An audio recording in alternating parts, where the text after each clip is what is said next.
हरे कृष्ण कृष्ण कृष्ण हरे हरे, हरे राम राम राम हरे हरे। सृष्टि के रचनाकार परमात्मा अकाल पुरख महाकाल के चरणों में बारंबार मेरी नमस्कार। सृष्टि के मालिक गुरु परंपरा, गुरु पद और सभी गुरुओं के चरणों में, यानी सृष्टि के मालिकों गुरुओं के चरणों में बारंबार मेरी नमस्कार।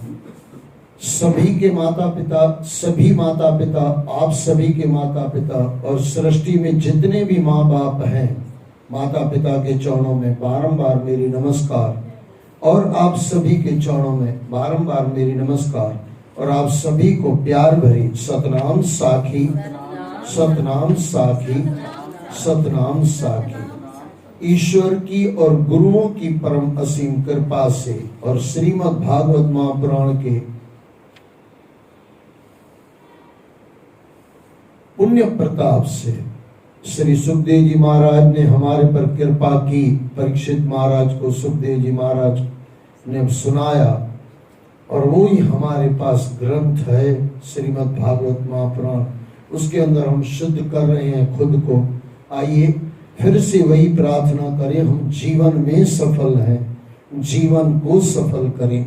इसी प्रार्थना के साथ श्रीमद् भागवत महापुराण में प्रवेश करें और आनंददायक 10वां सिकंद, उसके अंदर 23वां अध्याय 23वां, यज्ञ करने वाले ब्राह्मणों की पत्नियों पर कृपा, यज्ञ करने वाले ब्राह्मणों की पत्नियों पर कृपा। श्री सुखदेव जी ने कहा, परीक्षित, एक बार ग्वाल वालों ने बलराम जी से कहा, दाऊ आप बड़े पराक्रमी हैं, हमारे चित्तचोर श्याम सुंदर और आपने बड़े बड़े दुष्टों का संहार किया है। उन दुष्टों के समान यह भूख भी हमें सता रही है। आज हम अपना भोजन लाना ही भूल गए हैं। अतः अब आप ही कोई ऐसा उपाय करो कि हमारी भूख शांत हो। श्री कृष्ण ने मुस्कुराकर उनकी बात का उत्तर दिया, प्यारे सखाओ, यहाँ से थोड़ी दूरी पर वेदवादी ब्राह्मण स्वर्ग की कामना से अंगीरस नामक यज्ञ कर रहे हैं। चलो उनकी यज्ञशाला में चलते हैं, या फिर तुम लोग ही चले जाओ और मेरे नाम पर, या दाऊ जी के नाम पर उनसे थोड़ा भात और भोजन सामग्री मांग लाओ। हम यहीं पर तुम्हारी प्रतीक्षा करेंगे। उनकी बात सुनकर ग्वाल ब्राह्मणों की उस यज्ञशाला में गए और उनसे भगवान की आज्ञा अनुसार ही भोजन सामग्री मांगी। उन्होंने कहा, हे ब्राह्मण देवताओं, हम आपको नमन करते हैं, आपका कल्याण हो। हम व्रज के ग्वाले हैं। श्री कृष्ण और बलराम जी की आज्ञा से हम आपके पास आए हैं। वे यहाँ से थोड़ी दूरी पर ही गायें चरा रहे हैं। उन्हें इस समय भूख लगी है। उनका कहना है कि आप थोड़ा भात और अन्न उन्हें दे दें। आप तो धर्म का मर्म जानते हैं, भूखों को भोजन कराना प्रत्येक व्यक्ति का धर्म है। यदि आपकी श्रद्धा हो तो थोड़ा भात दे दे।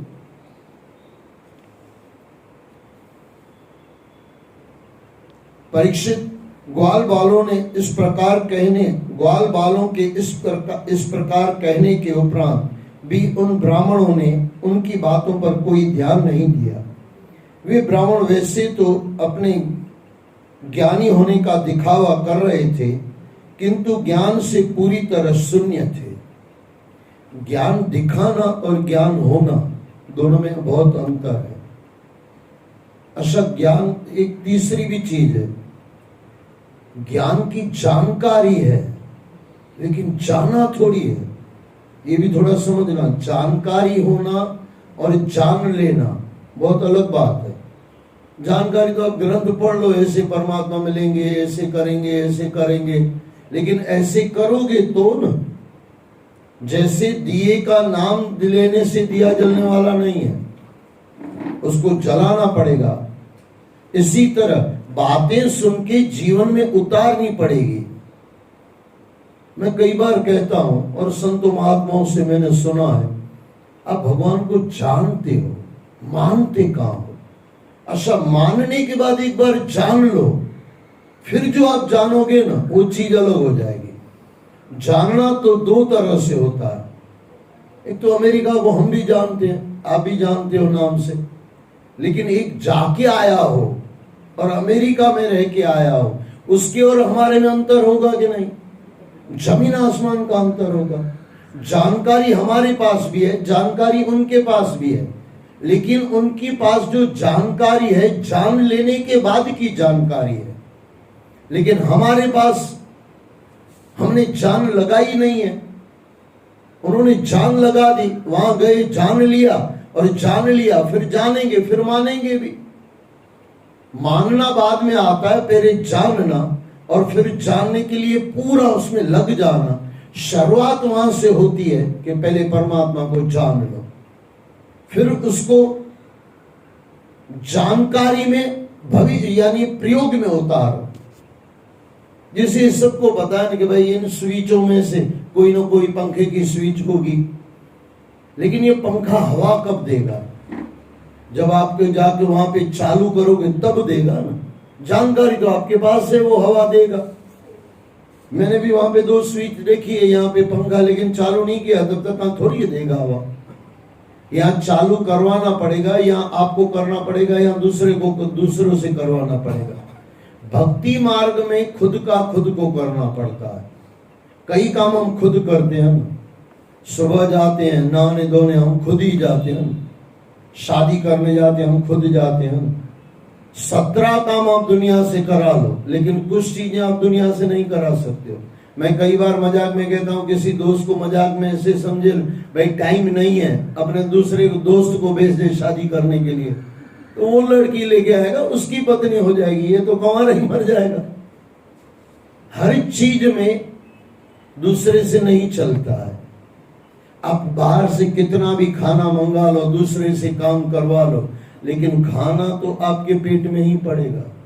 भले दूसरा खिलाएगा, अपने हाथ से खिलाएगा, लेकिन मुंह आपका होगा, पेट आपका होगा, शरीर आपका होगा। ये याद रख लेना। परमात्मा तरफ वाला ये वाला कार्य जब तक हमने नहीं किया ना, जब तक जान लगाई नहीं है, तब तक जानकारी अधूरी है। और वो जानकारी से कभी संतोष आता नहीं है, शांति आती नहीं है। जैसे मैंने कहा, किसी ने अमेरिका जाके वापस आया हो और हम अमेरिका की बातें करते हैं, भले उससे ज्यादा सुन लिया होगा, टीवी में देख लिया होगा, मोबाइल पे सुन लिया होगा, यूट्यूब में सुन लिया होगा, गूगल महाराज बाबे को पूछ लिया होगा, लेकिन वहां उसने भले इतना नहीं देखा होगा, लेकिन उसके अमेरिका में और हमारे अमेरिका में जमीन आसमान का अंतर होगा। हजारों आदमियों को मालूम होगा यहाँ पे प्रेम प्रकाश आश्रम है, लेकिन आपको और जो मुझे जितना यहाँ पे मिला है, यहाँ जितना आनंद आया है, दूसरे वाले को खाली जानकारी है, उसको इतना आनंद आया होगा क्या?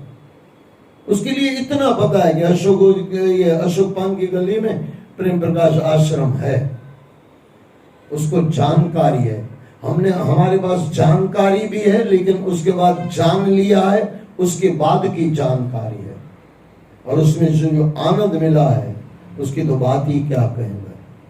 तो यहाँ पे पूरा जानना है। इसके लिए यहाँ पे ज्ञानी दिखते थे, ज्ञानी थे नहीं, ज्ञान के अंदर शून्य थे। कई बार हमारी बातें जो होती है ना, ऐसा लगता है क्या ज्ञान है, और अंदर जाओ तो खोखला, कुछ है ही नहीं, बातें बहुत बड़ी बड़ी। एक पिक्चर में, अमिताभ का शायद पिक्चर है, ऊंची ऊंची बातों से किसी का पेट भरता नहीं है। पेट भरने के लिए कुछ खाना पेट में जाएगा तो ही चलेगा। बस इसी तरह परमात्मा के खाली नाम बोलने से कुछ नहीं होगा, तो दिल में उतारना पड़ेगा। दिल भर दिल में आ जाए, या दिल भर जो है वो जो दिल में है, दिल में से उतर के हमारे अंदर आ जाए, दिल में से प्रकट हो जाए, दिया प्रकट हो जाए, आनंद आ जाए। परमात्मा प्रकट, हमारे रामायण में आता है, भय प्रकट को पाला, दीन दयाला कौशल्या हितकारी। तो क्या समय साथ नहीं देता, और थोड़ा बहुत मुझे याद भी थोड़ी कम रहती है, एक बात याद रख लेना, जितना भी आप परमात्मा के तरफ का जानते हो ना, उसको अनुभव में लेके आओ, जानकारी पक्की कर लो। जैसे मैंने कहा अमेरिका जाके जो आएगा उसका अनुभव अलग होगा, इस तरह परमात्मा की जो आपके पास जानकारी है ना, उसको प्रयोग में लेके आओ। और मैंने काफी बार आपको कहा है, इतना भी कर लो ना, सुबह उठ के आधा घंटा 1 घंटा मौन रह के सृष्टि को देखना शुरू कर दो। और सृष्टि को नहीं देखो तो बहुत बढ़िया, खुद को देखना शुरू कर दो, मैं कहाँ गलत हूं। काफी बार मैंने आपको कहा आत्मनिरीक्षण, जब तक इंसान आत्मनिरीक्षण नहीं करेगा ना, आत्म साक्षात्कार हो नहीं सकता। पहले आत्मनिरीक्षण, मैं कैसा हूं, यहां से धर्म की शुरुआत होती है। लेकिन उसमें तो हम कभी जाते ही नहीं है। हमको ये मालूम है दुनिया खराब है, लेकिन हमको ये मालूम ही नहीं है कि मैं खराब हूं। जिस दिन पता चल जाए मैं खराब हूं, उसके बाद जो हमारी यात्रा परम तत्व की तरफ शुरू होगी, वो पूरी मंजिल तक पहुंचाएगी। वे ब्राह्मण वैसे तो अपने ज्ञानी होने का दिखावा कर रहे थे, किंतु ज्ञान से वे पूरी तरह शून्य थे। उन्होंने श्री कृष्ण को और बलराम जी को साधारण मनुष्य जानकर उनकी उपेक्षा कर दी। उन्होंने हाँ या ना कुछ भी नहीं कहा और अपने कर्म कांड में लगे रहे। ग्वाल बाल निराश होकर लौट आए और सारी बात श्री कृष्ण और बलराम जी को बता दी। उनकी बात सुनकर जगत के स्वामी भगवान श्री कृष्ण ने मुस्कुरा करके उनसे कहा, असफलता से हमें घबराना नहीं चाहिए। ये कौन कह रहा है? कृष्ण भगवान कह रहे हैं। कितना बड़ा सूत्र है। अगर असफलता में घबरा गए तो फिर सफलता कभी नहीं मिलेगी। इसे कहते हैं चींटी थी, नीचे गिर रही थी, बार बार उठ रही थी, बार बार नीचे गिर रही थी, उठ रही थी, ऊपर जा रही थी, गिर रही थी। किसी संत ने चेले से कहा, बोले बेटे सीखना है तो चींटी से सीख ले। कितनी बार ऊपर चढ़ रही है, कितनी बार नीचे गिर रही है, हार नहीं मानती है। और सच पूछो ना, मुझे थोड़ा बोलने में भी अजीब सा लग रहा है, ये हारने वाला खाली इंसान ही है और कोई नहीं हारता। 84 लाख योनि में किसी को नहीं लगता है कि मैं हार गया। इंसान को ही लगता है हार गया। कुत्ता कभी आपके पास आया कि मैं जीवन में हार गया, जहर खा के मर जाऊं? कभी बिल्ली आई आपके पास कि भाई जहर खा के मर जाऊं? गजब है भाई साहब।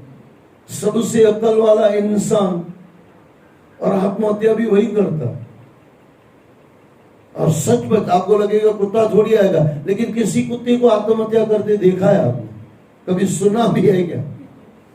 मैंने तो न सुना न देखा।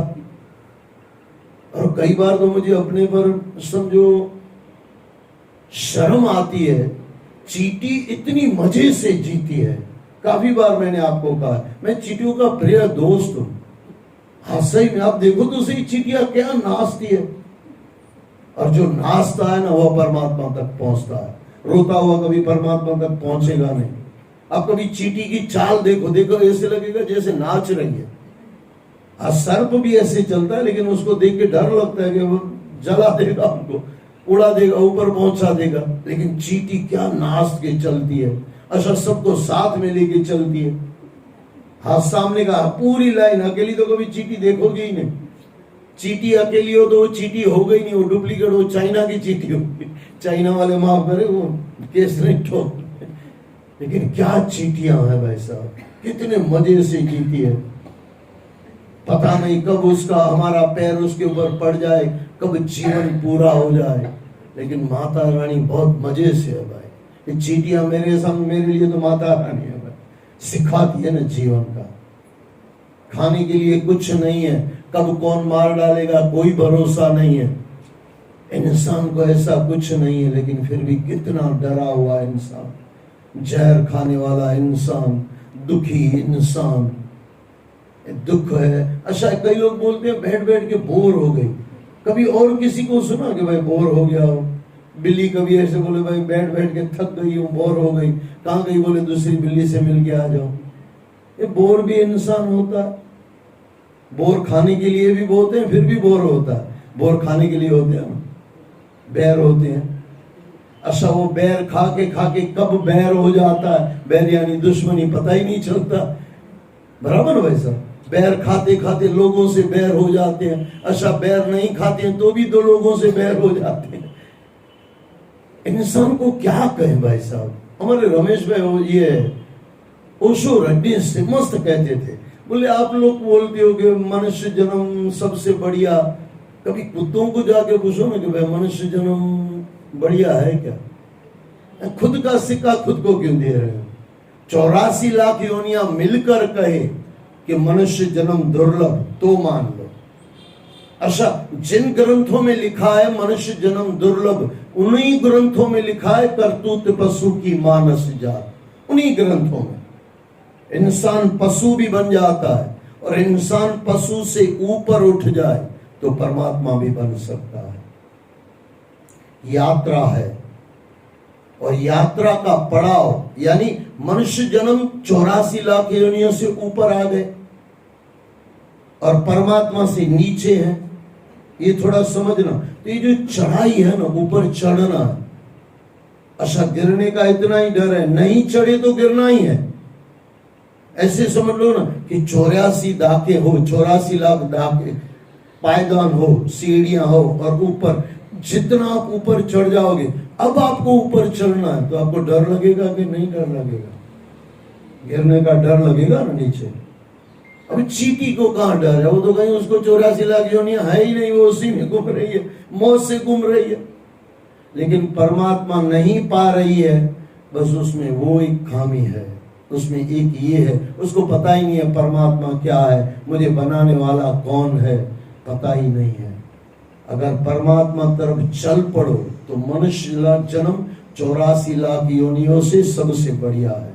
और नहीं चल पड़ो, यात्रा रह जाए, रुक जाए, और यात्रा शुरू ही नहीं हो, तो फिर करतूत पशु की मानस जाए। फिर मनुष्य जन्म से चले गए, फिर पशु में वापस डूब गए। कहने का मतलब है ये मनुष्य जन्म कठिन है, इसको पास करना। और जो परीक्षा देता है वही तो कठिन लगता है ना उसको। जिसको पढ़ना ही नहीं है, घर पे सोते रहना है, उसको कौन सी परीक्षा है? उसको तो कोई काम ही नहीं है, इधर उधर की करते रहना। लेकिन जो इसको डॉक्टरी पास करनी है, जिसको कुछ आगे बढ़ना है, मनुष्य जन्म से परम तत्व की तरफ चलना है, तो कुछ तो करना है भाई। वो कठिन है, नामुमकिन नहीं है। अच्छा अभी मैं पगड़ी का सत्संग करके आया, उसमें एक चीज मस्त गुरुओं की तरफ से निकली, थोड़ा समझना। परमात्मा तरफ कठिन है, नामुमकिन नहीं है, और संसार मिलना टोटली नामुमकिन है। एक भी आदमी आपको मिला जिसने पूरा संसार पा लिया हो? एक भी आदमी मिला? रावण जैसे ने भी पूरा थोड़ी पाया। आप बोलोगे पूरा पा लिया तो मेरे माता सीता के पीछे क्यों दौड़ रहा है? यानी कुछ ना कुछ उसको लग रहा है ना, और कुछ चाहिए। और परमात्मा पाने वाला कभी नहीं कहता है कि मुझे ये चाहिए। शाह गई चिंता मिटी मनवा बेपरवाह, जिसको कुछ न चाहिए शाहों के शाह। ये थोड़ा समझने का प्रयास करना मैं क्या कहना चाहता हूं। परमात्मा तरफ चलना कठिन है, नामुमकिन नहीं है, और संसार पा लेना टोटली नामुमकिन है। पॉसिबल ही नहीं हो कि किसी ने पूरा संसार पा लिया हो। एक भी बताओ मुझे, सिकंदर ने इतना लूटा फिर भी क्या हंसते गया क्या? यहां से गंगू तेली भी रोकर जाता है, राजा भोज भी रोकर जाता है, सकल सरसट का राजा दुखिया। फिर किसी ने सवाल किया, बोले बाबा सब रोके जाएंगे, सब दुखी है। बोले नहीं नहीं बेटे गलती मत करना, नीचे चाबी दी गई, सकल सरसट का राजा दुखिया, हर का नाम जपत होए सुखिया। जब परमात्मा के लाइन पे आ गया, अच्छा परमात्मा की एक बूंद तू प्यार का सागर है, तेरी एक भी बूंद मिल जाए ना, गंगा की एक बूंद करोड़ों जन्मों के पाप को नाश कर सकती है। गंगा की एक बूंद इंसान को शुद्ध कर सकती है। जो पूरी गंगा कर सकती है वो बूंद कर सकती है। और संसार पूरा मिलके, एक बूंद तो बात ही जानो दो, पूरा संसार मिलके आपको कभी तृप्ति नहीं दे सकता। और परमात्मा की एक प्यास की बूंद, परमात्मा की एक प्यास की बूंद आदमी को तृप्त कर देती है। मैंने काफी बार शायद आपको कहा है, फिर मैं दोहरा दूं, परमात्मा के पहले पायदान, पायदान हिंदी में डाका, हिंदी में चाहे वह पायदान, सीढ़ियां, पहली सीढ़ी पे अंदर परमात्मा में प्रवेश करो ना, शांति मिल जाती है। लेकिन सच्चे दिल से आया हो तो, सच्चे दिल से आया होगा तो, कुछ नाटक करके आया होगा तो फिर तो बात ही जाने दो। लेकिन अंदर प्रवेश करो, आपको लगेगा जैसे परमात्मा के धाम में प्रवेश कर रहे हैं। वहां से आप हाथ लगा के नीचे झुक के आते हैं, आपको पता होगा, वहां सीढ़ियों पे हाथ जोड़ देते हैं। वहां से पहले पायदान, अभी तो अंदर गए ही नहीं है, सत्संग सुना ही नहीं है, साईं का दर्शन किया ही नहीं है, अंदर आते ही कई लोग कहते हैं भाई साहब यहाँ की इतनी शांति होती है। किसी भी धर्म ग्रंथ में जाओ, किसी भी आश्रम के अंदर जाओ, जहां पे सच झलक रहा हो, जहां पे सच चल रहा हो, सत्संग चल रहे हो, वहां पे जाके एक शांति, भले सत्संग नहीं चल रहा है, यहाँ पे कभी आपका मन बेचैन हो ना, भगवान करे ना हो, कभी मन बेचैन हो ना, साइयों के चरणों में आके बैठ जाना 10 मिनट, आंख बंद कर लेना, देखो क्या मिलता।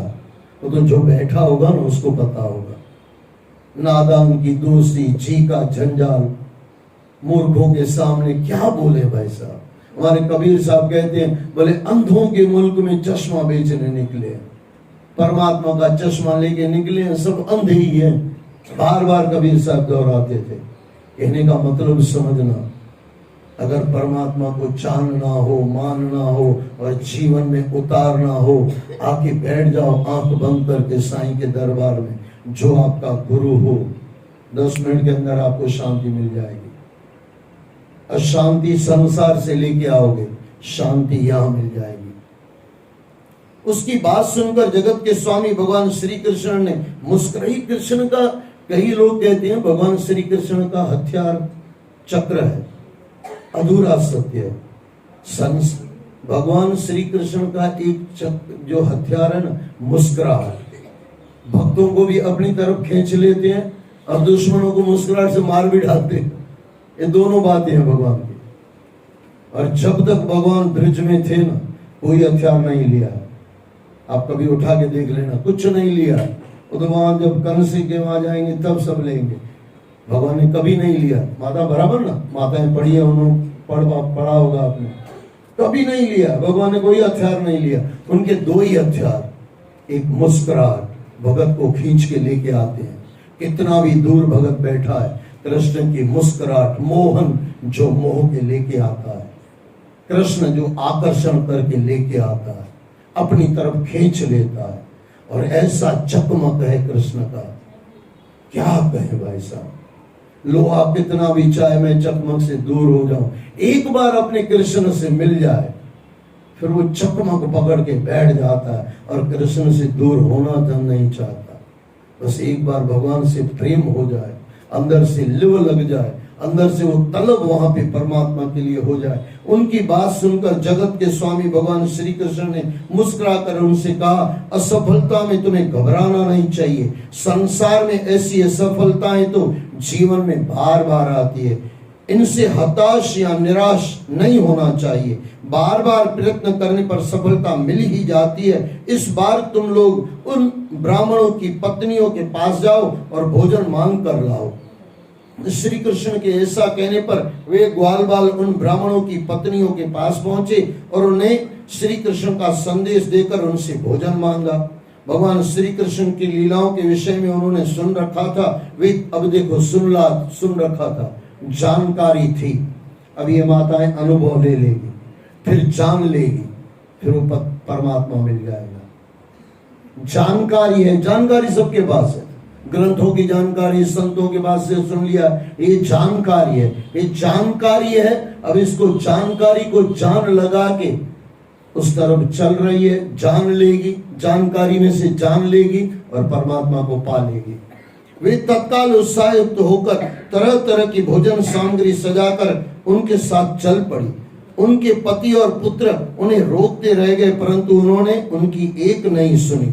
वन में पहुंचकर उन्होंने भगवान श्री कृष्ण और बलराम जी के दर्शन किए और अपने को धन्य मानकर उनके सामने भोजन सामग्री रख दी। श्री कृष्ण के माधुर्य भाव में वे पूरी तरह डूब गई थी। जब तक भगत पूरा डूबता नहीं है ना, तब तक परमात्मा मिलता नहीं है। पूरा डूब जाना है भाई। मैं काफी बार कहता हूं, कई लोग कहते हैं कैसे डूबे, डूबना नहीं आता है, मन नहीं लगता है। मन जो झगड़े में लगता है वो यहाँ क्यों नहीं लगता है? मन जो किसी दुश्मनी में लगता है वो यहाँ क्यों नहीं लगता है? लगता है, हम लगाते नहीं है। कभी मत कहो मन नहीं लगता है, ऐसे कहो हम लगाते नहीं है। क्यों नहीं लगता? झगड़े में जो लगता है क्यों नहीं लगता है? हमारी मुंडी इधर उधर घूमती रहती है, कान इधर भी देखेंगे उधर भी, आंख इधर भी देखेगी उधर भी देखेगी, पंखा कौन सा चल रहा है कौन सा बंद है वो भी देखते रहेंगे। अब कहां से फिर परमात्मा बैठेगा भाई? कहां से बैठेगा? जो डूब गया ना, ये याद कर लेना, जो सत्संग में डूब जाता है ना वो तर जाता है, और जो नदी में डूब जाता है वह मर जाता है। वहां संसार में डूब, नदी यानी संसार में डूबो तो मर जाओगे, और वहां पे हम डूबे हुए हैं, और यहाँ पे डूबो तो तर जाओगे। लेकिन यहाँ पे कोई डूबता नहीं है और वहां से खुद को बचाता नहीं है, इसके लिए मरे हुए हम लोग। वहां डूबना रुक जाए और यहाँ डूबना शुरू हो जाए तो यहाँ तर जाए और वहां से बच जाए। वहां से बचा के यहाँ पे डूबना है, और यहां से बचा के वहां डूबना मत, क्योंकि वो 84 लाख योनियों का रास्ता, वो भटका देगा, लटका देगा, शटका देगा और बर्बाद कर लेगा। और यहाँ आनंद ही आनंद है। श्री कृष्ण के ऐसा कहने पर ग्वाल बाल उन ब्राह्मणों की पत्नियों के पास पहुंचे और श्री कृष्ण का संदेश देकर उनसे भोजन मांगा। भगवान श्री कृष्ण की लीलाओं के विषय में उन्होंने सुन रखा था। वे तत्काल उत्साहित होकर, अब देखो उत्साहित, मैं जितनी बार पढ़ता हूँ ना वो नया नया शब्द मिल के आता है, उत्साहित। हम सत्संग में बैठते हैं तो उत्साहित होता है क्या? उत्साहित होते हैं क्या? बोलो सिर्फ जय श्री कृष्ण। अब देखो कितने ढीले ढीले हैं। अच्छा किसी के साथ झगड़ा करना हो तो हाँ मैं तो समझो रावण की भी आवाज कम होगी हमसे। रावण को हमसे सीखना चाहिए कि झगड़ा कैसे होता है। भक्त आदमी, फिर से कहो जय श्री कृष्ण। देखो आवाज में फर्क आया, एक उत्साह आया।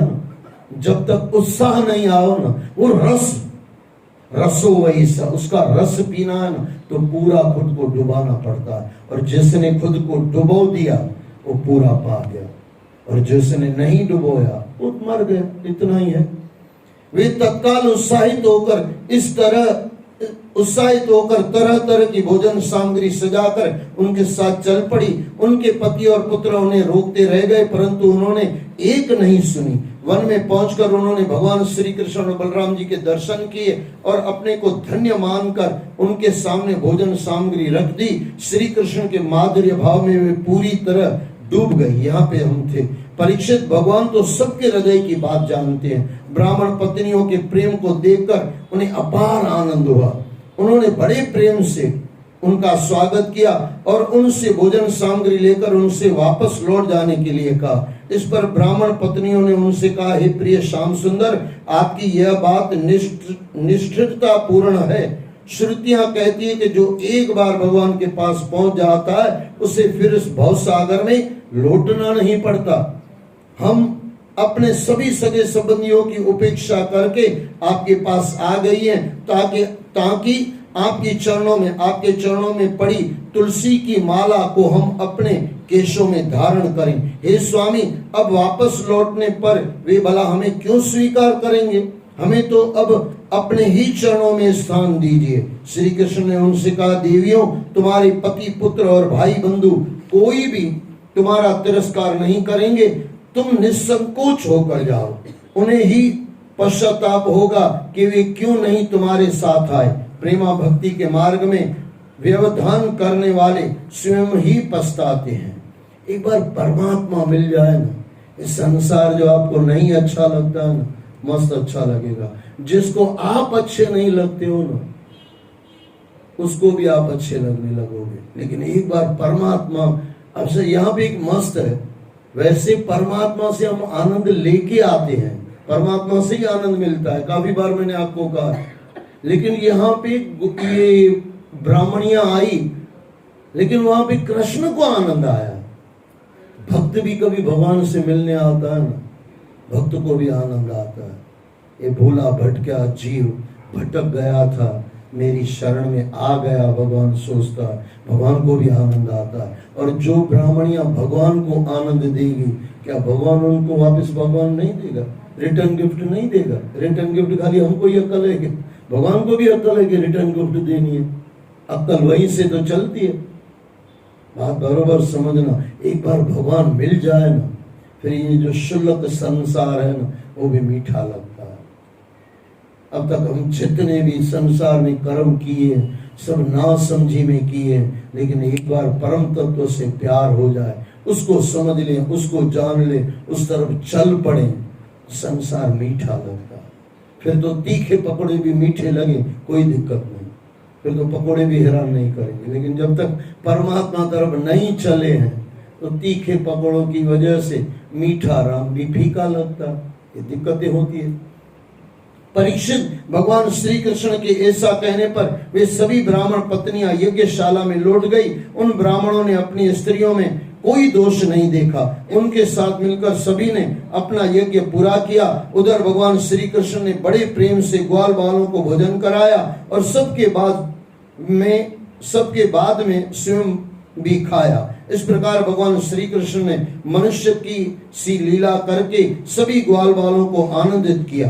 राजन, इधर जब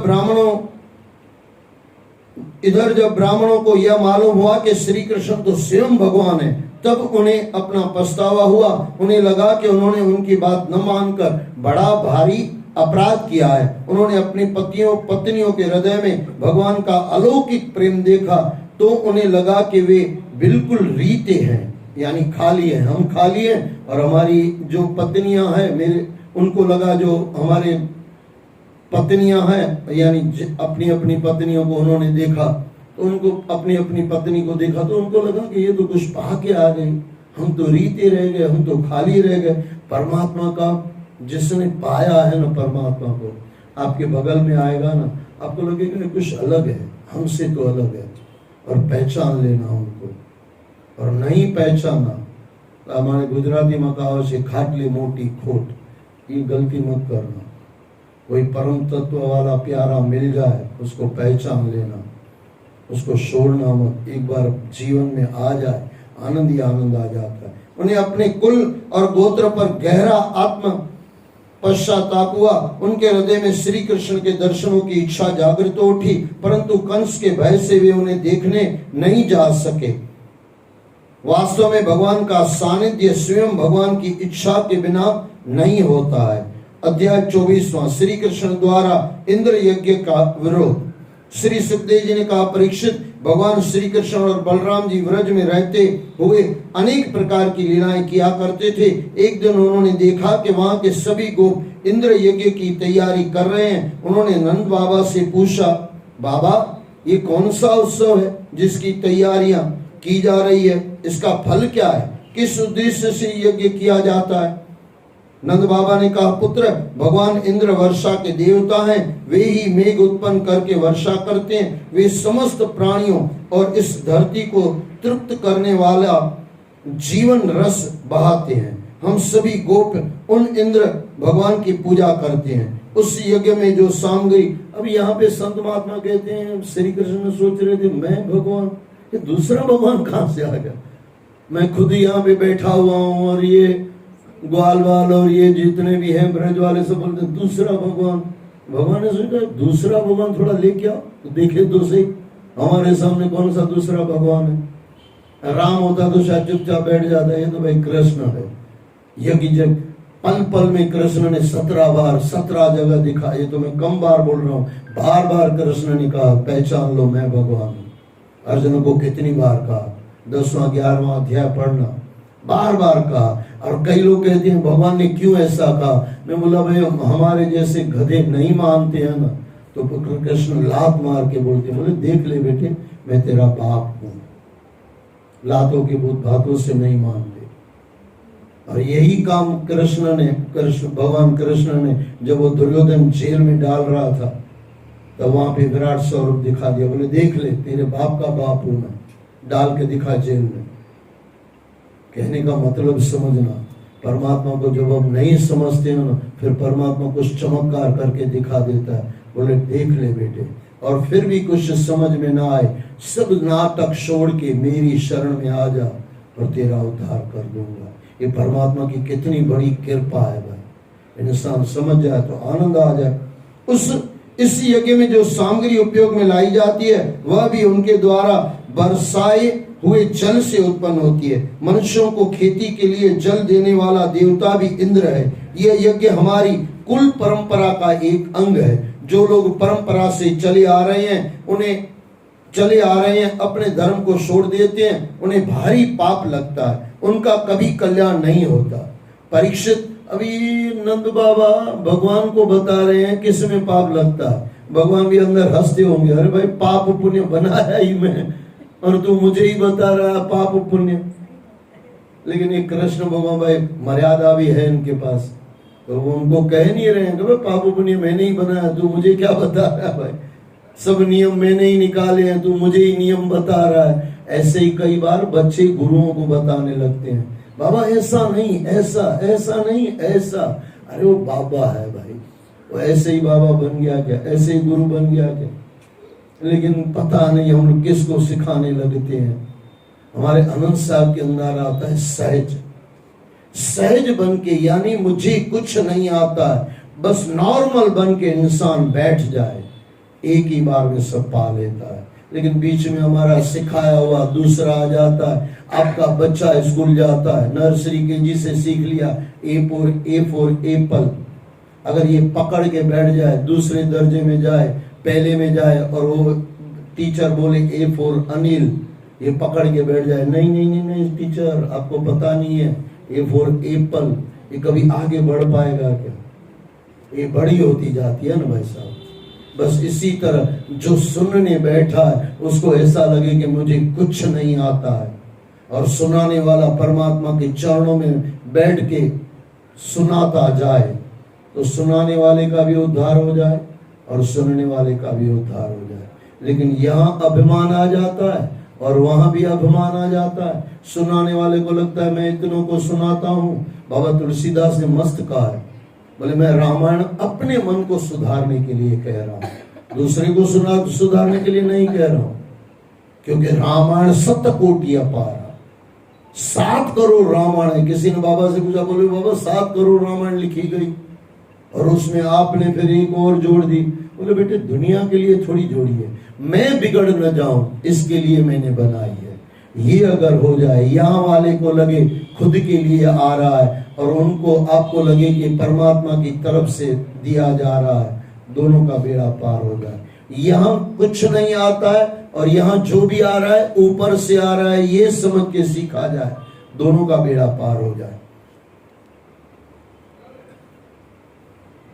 परीक्षित भगवान श्री कृष्ण जानते थे कि इंद्र को अपनी पूजा कराने से बड़ा घमंड हो गया है। वे तो सर्वव्यापी हैं और सभी के मन की बात को जानने वाले हैं, इसलिए उन्हें अंतर्यामी कहा गया है। उन्होंने इंद्र का घमंड तोड़ने का संकल्प किया और उसे क्रोध दिलाने को नंद बाबा से कहा, बाबा प्राणी अपने कर्मों के अनुसार ही जन्म लेता है, मृत्यु को प्राप्त होता है, कर्मों के अनुसार ही वह अपने जीवन में सुख दुख का उपभोग करता है। कर्म न करने वालों पर ऐसे भगवान की कोई प्रभुता नहीं चल सकती। जब सभी प्राणी अपने अपने कर्मों के अनुसार ही फल भोग रहे हैं तो हमें इंद्र की क्या आवश्यकता है? बाबा मनुष्य तो अपने पूर्व जन्म के कर्मों के अधीन है, वह उसी के अनुसार इस जन्म में कार्य करता है। यहाँ तक कि देवता, असुर, मनुष्य और पशु पक्षी आदि को धारण किए हुए यह जगत स्वभाव में ही स्थित है। जीव अपने कर्मों के अनुसार ही विविध योनियों को प्राप्त करता है और उन्हें छोड़ता रहता है। मैं तो कर्म को ही गुरु और कर्म को ही ईश्वर मानता हूँ। कर्म प्रदान विश्व कर राखा, जो जस करे सो तस फल चाखा। कर्म प्रदान है, आपने कर्म सही किया है, भाग्य आज नहीं तो कल खुलेगा। आज सोया हुआ भाग्य है, आज के कर्म से कल भाग्य खुल सकता है, लेकिन कल का भाग्य खुला हुआ है। अगर आज आप सोए हुए हो तो भाग्य चला भी जाता है, ये भी याद रख लें। कर्म की वजह से भाग्य आ भी जाता है और कर्म न करने की वजह से भाग्य सो भी जाता है। सुलाना है या जगाना है इंसान के हाथ में है। मैं तो कर्म को ही गुरु और कर्म को ही ईश्वर मानता हूं, इसलिए मेरा ऐसा विचार है बाबा कि मनुष्य में, इसलिए मेरा विचार ऐसा है कि मनुष्य को अपने पूर्व संस्कारों के अनुसार ही जो वर्ण या आश्रम प्राप्त होता है आचरण करना चाहिए, जिसके द्वारा मनुष्य की जीविका सुगमता से चले उसे ही उसको अपना इष्ट मानना चाहिए। जो मनुष्य अपनी आजीविका चलाने वाले एक देवता को छोड़कर किसी दूसरे देवता की उपासना करते हैं, यानी लालच की वजह से, आपको लगता है हनुमान पूरा नहीं कर रहा है फिर मैं कृष्ण के पास जाऊं, ये जो लालच ले जाती है ये पाप का कारण है और असंतोष का कारण है। जो मनुष्य अपनी आजीविका चलाने वाले एक देवता को छोड़कर किसी दूसरे देवता की उपासना करते हैं उससे उन्हें कभी सुख नहीं मिलता। ब्राह्मण वेदों के अध्यापन से क्षत्रिय, ब्राह्मण वेदों के अध्यापन से क्षत्रिय पृथ्वी पालन से, यानी कहा गया है कि किसके लिए क्या करना चाहिए। ब्राह्मणों को क्या करना है, वेदों का अध्ययन करना है, अध्यापन से, क्षत्रिय पृथ्वी पालन से, वैश्य व्यापार वृत्ति में। थोड़ा किसी को बुरा लगे तो माफ करना, एक शब्द आता है वैश्य, गलत काम करती है तो नाम हो गया वैश्य। अगर वैश्य भी गलत काम करे तो वैश्या जैसा ही है। किसी को बुरा लगे तो माफ करना, दोनों को शब्द मिला लेना, वैश्या वैश्य। दान पुण्य करता है, परमात्मा तरफ चलता है तो वैश्य बराबर है, नहीं तो वैश्या समान ही है। इसके लिए दोनों शब्द एक जैसे मिला के देखना। वैश्य यानी स्त्रीलिंग और वैश्य यानी पुल्लिंग। गलत चल गए तो वही काम हो गया और सही चल गए तो परम तत्व मिल गया। मनुष्य का सदुपयोग हो, मनुष्यपने का सदुपयोग हो तो परम तत्व मिल जाता है, और मनुष्य का सदुपयोग न हो तो 84 लाख योनियों मिलता है। सीधी सी बात है। वैश्य व्यापार वृत्ति से और शूद्र सेवा भाव से अपनी जीविका का निर्वाह करते हैं, इसलिए उन्हें उसी की उपासना करनी चाहिए। बाबा, हम लोग सदा से ही गौ पालन करते आए हैं, इसलिए हमें गौओं की ही पूजा करनी चाहिए। वर्षा तो प्रकृति का स्वाभाविक गुण है, इसमें इंद्र का क्या लेना देना। आप ही सोचिए, हमारे पास न तो किसी देश का राज्य है और न बड़े बड़े नगर ही हमारे अधीन है। हमारे पास तो हमारे गांव या घर भी ठीक प्रकार के नहीं है। हम लोग तो वनवासी हैं, वन और पर्वत ही हमारे घर हैं, इसलिए हमें वनों, पर्वतों और गौओं तथा ब्राह्मणों की पूजा की तैयारी करनी चाहिए। इंद्र यज्ञ के लिए जो सामग्री तैयार की जा रही है उसे एकत्र करके ब्राह्मणों से वनों और पर्वतों का यज्ञ कराया जाए और इस सामग्री को निर्धनों में वितरित किया जाए, यानी दिया जाए। यदि आपको रुचिकर लगे तो ऐसा कीजिए। अच्छा, ये भगवान अपने पिताश्री को बता रहे हैं, फिर ऊपर से मस्त कह रहे हैं आपको ठीक लगे तो करो। आप जब अपने बच्चों को डांट कर बोलते हो ना ऐसा ही करना पड़ेगा, तो सोचना इतना बड़ा सृष्टि का मालिक डांट कर यहाँ ऐसे गलत चीज नहीं कर रहा है, वो बता रहा है ऐसा है, ऐसा करो। अब सृष्टि का मालिक भले बाप को अपने ये इस ढंग से कह रहा है, तो आपको नहीं लगता है आपके बच्चों को भी सिखाओ तो इसी ढंग से सिखाओ। मानो न मानो आपकी मर्जी, सत्य बता दो, फिर माने न माने वो परमात्मा की हर इच्छा और उसकी खुद की इच्छा। जो यज्ञ गौ, ब्राह्मण, वन और गिरिराज को प्रिय लगे वही मुझे भी प्रिय होगा। परीक्षित, अब देखो इशारा भी दे दिया मैं कौन हूं। जो उनको प्रिय लगेगा मुझे भी प्रिय होगा, यानी भगवान ने इशारा दे दिया मैं भगवान हूं। समझ जाना है तो समझ जाओ। नंद बाबा को इशारे में कह दिया। परीक्षित, नंद बाबा ने जब भगवान कृष्ण के इन नए विचारों को सुना तो उन्हें समस्त गोपों के सम्मुख रखा। सभी ने एक स्वर में श्री कृष्ण की बात का अनुमोदन किया। श्री कृष्ण ने जैसा यज्ञ कराने के लिए कहा था उन्होंने वैसा यज्ञ किया। पहले उन्होंने ब्राह्मणों से स्वस्ति वाचन करवाए, उसी सामग्री से गिरिराज और ब्राह्मणों को सादर भेंटें प्रदान की तथा गौओं को हरी हरी घास खिलाई। इसके बाद नंद बाबा और सभी ग्वाल बालों ने श्री कृष्ण के साथ गायों को आगे करके गिरिराज की प्रदक्षिणा की। फिर उन्हें विश्वास दिलाने के लिए उन्होंने अपने विग्रह से विशाल गिरिराज को साक्षात प्रकट कर दिया और उनके द्वारा सारी सामग्री स्वयं ही ग्रहण की। ये गिरिराज, बोलो गिरिराज धरण की जय। ये गिरिराज की पूजा यानी प्रकृति की पूजा, वनस्पति की पूजा और ये प्रकृति की पूजा। प्रकृति भी परमात्मा है, प्रकृति ही परमात्मा नहीं है, प्रकृति भी परमात्मा है। गिरिराज को साक्षात प्रकट कर दिया और उनके द्वारा सारी सामग्री स्वयं ही ग्रहण की। अपने मनुष्य रूप से उन्होंने स्वयं भी गिरिराज जी को नमन किया और इस प्रकार से गिरिराज जी की पूजा का शुभारंभ किया। उसके बाद वे सभी को साथ लेकर वापस व्रज को लौट आए। बोलो श्री कृष्ण भगवान की जय। अध्याय 24वां पूरा हुआ। हरे कृष्ण कृष्ण कृष्ण हरे हरे, हरे राम राम राम हरे हरे। जय जय श्री राधे, जय जय श्री राधे, जय जय श्री राधे।